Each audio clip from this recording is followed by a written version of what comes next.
What up, homie? Oh shit! Look at that background, all professional and shit. Yeah, that's my fireplace. So I had to make that backdrop for my interview. That is dope, man. Well, I know that you're into doing the podcast and the radio, and you're quite the analyst in your own right. I think you're one of these guys probably going to end up doing that and probably coaching as well. After Yeah, you. commentating. I wouldn't do it all, man. You know what I mean? Yeah, yeah. Well, hey, every time we get on the line here, it's good practice, and I like the setup, dog. I like it. How you been, Thanks, man? man. I've never better. Honestly, never better. Just I I freaking I can living a dream, you know? yeah, I can imagine. I can imagine. Look, this is Rodney James with Cage Side Press, joined by UFC Featherweight Steven Ocho Peterson. Last time we talked to you was in Las Vegas. You were there for one of your buddies that was fighting on Contender Series, which of course was how you ended up getting into the UFC, which it wasn't even off of a win or getting a contract that night. It was just on the fact that your fighting style was just amazing to watch. And so you had just re-upped, I think, on a 4-fight deal. And so your Yep. fight in San Antonio with Alex Caceres, Bruce Leroy, I believe was the first one on that deal, correct? Yeah, the first one on my new contract. And now you're coming off definitely the best win of your UFC career. Maybe the best knockout that you've ever had. Just absolutely incredible, man. Tell me how you're feeling just about that before we go any further, man. My jaw is still on the floor, and so is your opponent's. Yeah. I've just been ecstatic, man. Just even before this fight, I'm extremely happy that I'm living my dream. I'm driven every day. Every day is, I'm pushed to another level, just in training, and I'm really motivated. And then that win just really solidified me in the UFC. It shows I'm there to stay. Um, I'm a finisher. I always fight to finish. So. That just kind of, showed what I'm capable of a little bit. Man, no kidding. You talk about getting pushed in training. Your team is on quite the tear right now. We just had I didn't even know you guys got a couple of new people on the team that have been have made a name for themselves elsewhere that have come up there to join y'all. Like Alex Morono looked awesome in his Yeah, destruction of Max Griffin. yeah. Alex Morono's been training with us for I think like 2 years now, Has he? since the early days of Fortis, and I he's know been he's a South Texas guy. Oh, go ahead. yeah he's been driving up here for his camps, and he lives in South Texas, so it's a little ways for him. But when he's got a fight coming up, he knows he needs other high level fighters to train with.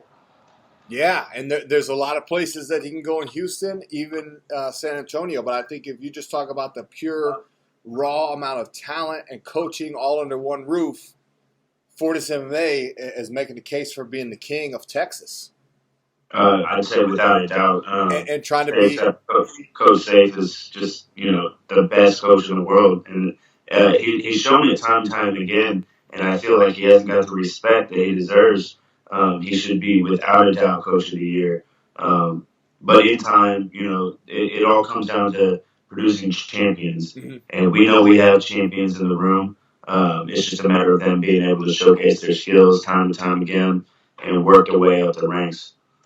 Yeah, well, I say king of Texas, but he's also trying to make that a dream for nationwide as well as globally. And you just can't make a better case for it. And like you said, you got to get that championship gold. But I could definitely see that in the future. And I'm just somebody on the outside looking in. I'm an analyst of the sport. I'm a fan of the sport.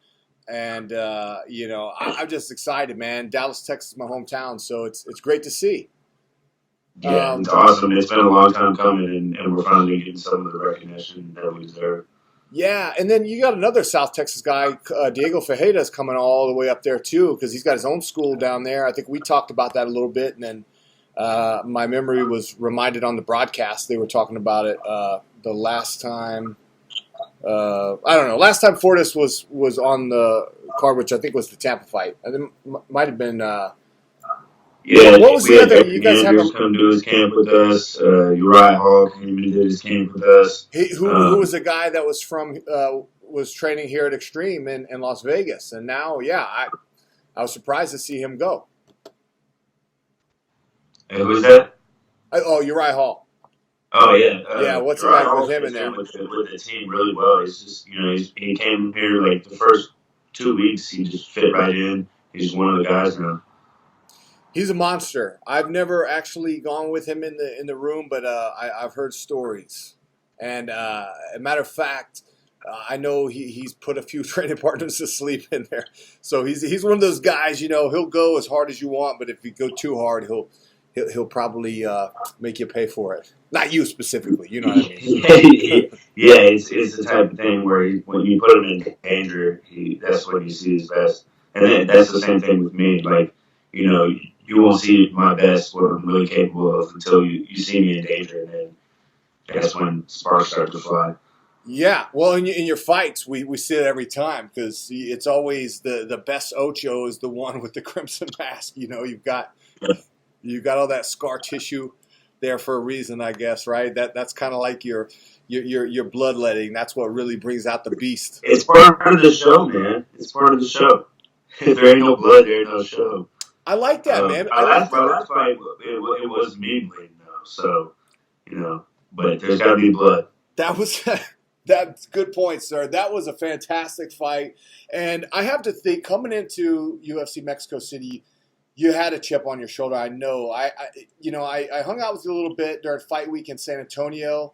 Also with your coach, by the way, I forgot to mention Safe. He doesn't really like to do interviews, but I spent a lot of time actually just hanging out with him, and really, really great dude. He's funny as shit too. He's a little bit crazy. I like him. I like him a lot. But anyway, I texted you a little bit after the Bruce Leroy fight. I said, hey, I mean, clearly you won the first round. I thought going into the decision, I wasn't really sure what they were going to see. I felt that you won, and then that's not me being biased because you're my buddy. That's just what I felt. And of course, you had the one judge who had 30-27. Had you even lose in the first round, where you almost finished the fight. See, so if it would have been, 29-28 all around, I would have been like, okay, I don't agree with the decision, but it's not so controversial. But then you see it 30-27, and it's like, wait, hold up now. There's something going on. Somebody is super uneducated, or there's some foul play going on.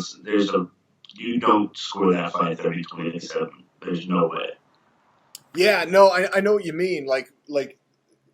How could you? There's something wrong, clearly. Like either you shouldn't be doing it, or you did something, you weren't paying attention, or you did something actually just that was blatantly dirty. Like you can't. How can you say the guy that almost finished the fight in the first round? Because I mean, there was no question about it. And then, you know what? It's interesting because that reminds me of a fight that was on the Tampa card as well. Actually, I'm getting ready to talk to him next, and that's Matt Favola, who fought one of your former opponents. Yeah. Violent I watched the fight. I watched the fight. There's no way he lost that fight. You know what I mean? Who lost? There's no way he won that fight. But really? Is that what you think?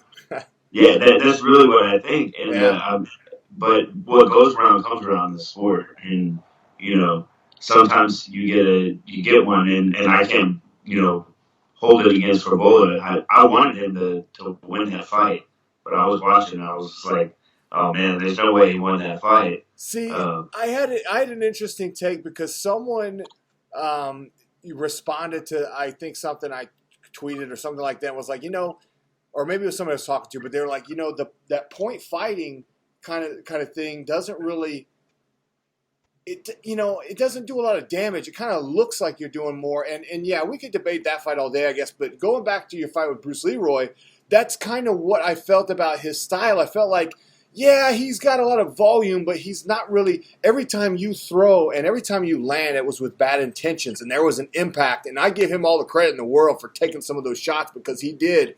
But a lot of times when he was tagging you up, it was more just kind of pitter-patter. It was more, he was more evasive in terms of, might even been a little timidity there. Like he didn't really engage a lot. That's what I'm saying, is he was fighting to basically try to outpoint me and run away, but that's not the point of the game. Right. The point of the game is to take the other dude out, to do damage. I I could see, I was bleeding, but that was from a headbutt, and I tried to make that clear at the end of the first round. The cut was from a headbutt, but aside from that, there really wasn't any damage done to me. Yeah. Other than the crimson mask, as you say, it's always part The of the blood show. all over the face. You got to have that. I mean, that I could see, some judges, but again, Yeah. the first round, without a doubt. Maybe. Second and third, all right, since I'm bleeding, whatever. Yeah. So how did you feel after? I mean, like I said, I know you had to be pissed because on one hand you're pissed about the judges, especially the one judge who's obviously crazy, but at the same time, there's always that old saying, don't leave it in the hands of the judges. Obviously, nobody wants to do that, but I have to think going into Mexico City, you had a big chip on your shoulder and really had to prove a point. Yeah, I felt the pressure for sure. Going out of the Bruce Lee Royal fight, I felt like I was robbed, and I was confident that I performed well. I was frustrated, but I wasn't down on myself. I knew, what I brought and what I'm capable of, and I felt like I performed well. Um, so going into Mexico, I knew I needed to win, and I knew that win was not going to come from the judges. So without a doubt in my mind, I was going to either finish that fight or die, and I had tried. So I knew I had to pace myself in the first round. I had to really keep my eyes open and be in the moment, and not overextend myself and just wait for the right opportunity. And the right opportunity came, and that spent. Well, I kind of shifted the tide towards the end of the first round. I started landing some really heavy right hands. My jab was hitting home really well, so I kind of took that momentum going into the second, brought the fight to him, and then he went for the desperate spinning back fist, and I saw it coming and threw my own. That was it. Oh, poetic justice. I mean, it was just violent poetry. It was beautiful. And you mentioned that you're living the dream. You made some big waves too. ESPN. I think you shared something that was in Forbes. Forbes? Yeah. I've never Forbes, seen TMZ, Forbes cover MMA. Yeah. I've done like 30 interviews just since the fight. It's ridiculous. It's like everybody wants to get to know me now, and everybody's just telling me like, "Oh man, you keep it real. You're a straight shooter. You're not trying to put on a front. It's really cool to see." And I'm like, this is just me. I'm answering your questions, and if I got something to say, I say it. Most of the time, I mean, me in person, I'm quiet. I'm a real chill guy, but if I have something to say, I'm gonna say it, and I will be heard.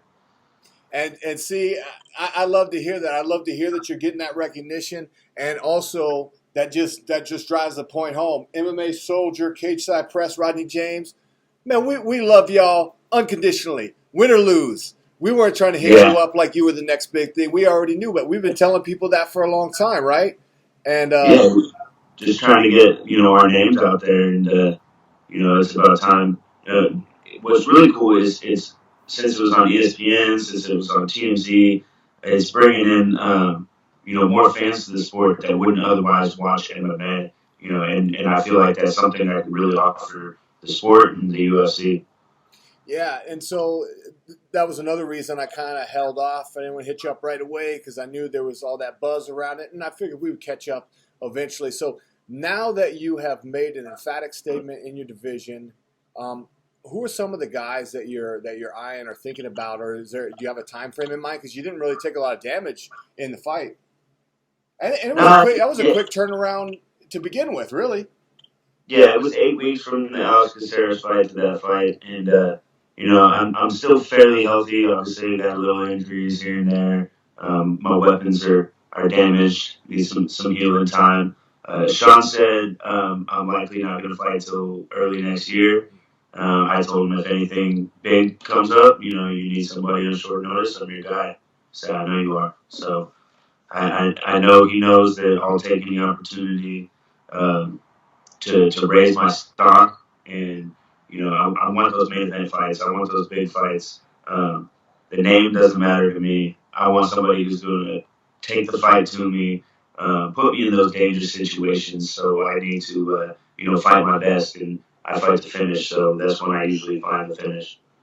Well, I sincerely hope that if an opportunity like that does arise, that it's UFC 245 here in Las Vegas. I'd love to see you, and then who knows? Maybe we could actually go and hit up the shooting range finally after your victory, of course.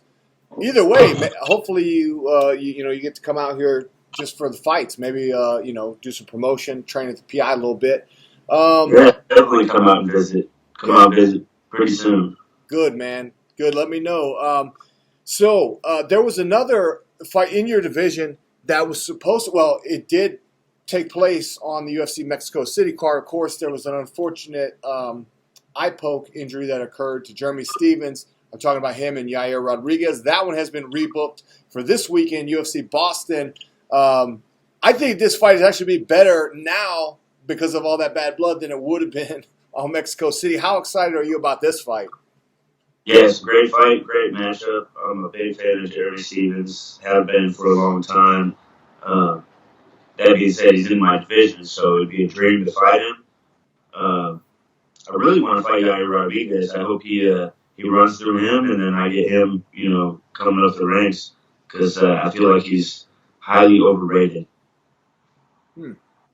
Highly overrated.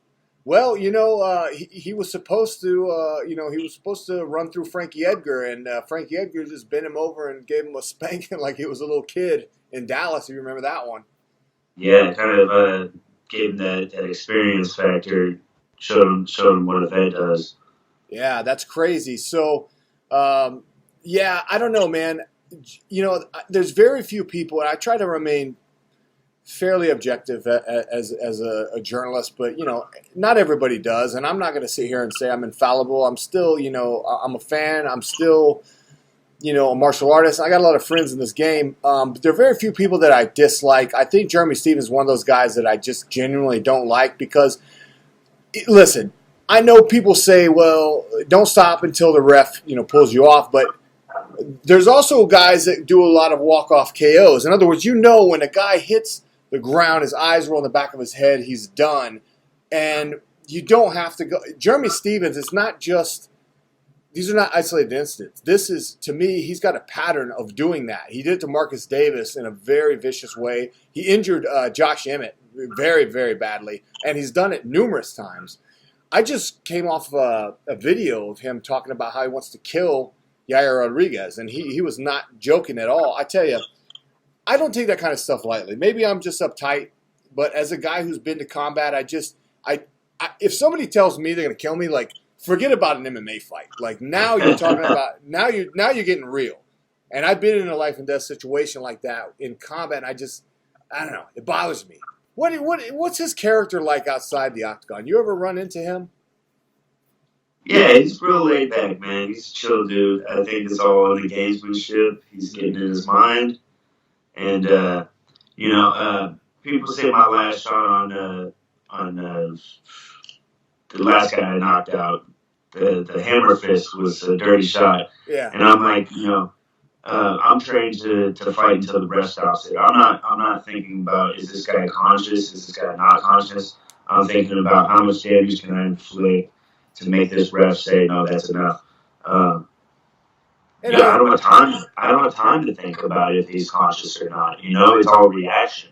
So that being said, there are times where you see the guy hit the ground and you don't react so quickly, and then you see, oh, he's unconscious. You're able to register, I don't want to hit this guy again. But I've had times where I knock guys down and then they pop back up, and then you're still fighting. So you need to go for the kill every time. As for him wanting to kill Yair in the ring, I don't think he wants to kill him. I think he wants to annihilate him. And because we've seen in boxing recently, there's guys that have died and there's guys that have had brain trauma, and you don't see anybody gloating about that. That's not good for the sport. Thank God it's not happening in the UFC. Yeah. But yeah, that's not something to gloat about. You want to kill him in a fight, but not take his life. Yeah. Well, years ago when Pat Barry was still in the UFC, I had him. He's one of the great interviews because he's such a character, man. You know, Pat Barry is crazy as hell. He's like, you know, he was riffing on that. He's like, man, I'm not one of these dudes talking about I'm gonna kill that guy. Yeah. Like, I don't want to kill anybody, man. Like, it's just a fight. Yeah. It's not that big a deal. It's not that serious. That's my Pat Barry impression. But yeah, no, I see what you're saying. Like, getting caught up in the heat of the moment, I guess, is one thing. And you're right. Guys do sometimes, even if their eyes roll back, they do pop up. I think what sticks out for me, and again, it's a pattern with him, but what sticks out for me is the Marcus Davis fight in January 2011. I don't know if you remember that. Marcus Davis was whooping Jeremy Stevens' ass. Third round, Jeremy Stevens just cracked him, put his lights out. He fell back, head hit the canvas, eyes rolled back. Jeremy Stevens it pulled the Dan Henderson, Michael Bisping joint where he just came down, and was just trying to literally murder him. And ever since then, I've just, I don't know. But yeah, you're right. But the animal that's in that cage versus the real person, who really knows? But seriously, fuck that guy. No, but in the main event, To each their own. To each their own. Sure. I'm sure you've threatened to kill some people in your lifetime. No, I'm not gonna say that publicly. I will not admit to that. Yeah. Sure thing. So look, this fight in the main event at UFC Boston, I believe it's the main event. Yeah, Weidman is going up to light heavyweight. He's going to take on Dominic Reyes. I'm actually getting ready to talk to one of his teammates. I told you, Matt Frivola, in just a moment. How do you like that fight? I think I'll just give you my opinion real quick, and then we'll hear yours because I'm interested to hear your breakdown. I just think he's going to get the Luke Rockhold treatment. I think they're both in a similar path in their career where they've both taken some very vicious knockouts. Both of them have been viciously knocked out by Yoel Romero, in fact. And I just think, it's going to be the same story. He's going to move up, thinking maybe he's going to reinvent himself there at light heavyweight. But, Dominic Reyes is a guy. I'm not exactly on the hype train for Dominic Reyes because I don't think we know enough to know if he is the guy. He is undefeated. Didn't look that great in his last fight. I believe it was a split decision. I'd have to double check on that. But I wasn't super impressed. What are your thoughts? He's taking on a former champion now, so that could be there's a moment of truth for Reyes. I think it's the fight to hype up Dominic Reyes to, another highlight fight for him. It's a bad matchup because Chris Weidman's smaller for that division. He's not going to be able to wrestle as easy with somebody so explosive. I think it's just part of the sport is when you make it to such a high level and you become the champ and you stay in the sport long enough, eventually there's going to be new lines coming up and they feed on the old lines, and that's how the new guys build their name. Yeah, man. And also, yeah, like that's a great point. A fight to hype up Reyes. I think that's a good assessment of the situation because, again, on paper, Weidman is extremely valuable on your resume. If you take his head off and put that notch on your belt, now you've got to win over a former UFC champion, especially if you knock him out, a Division I wrestler. Yeah, and you get the finish.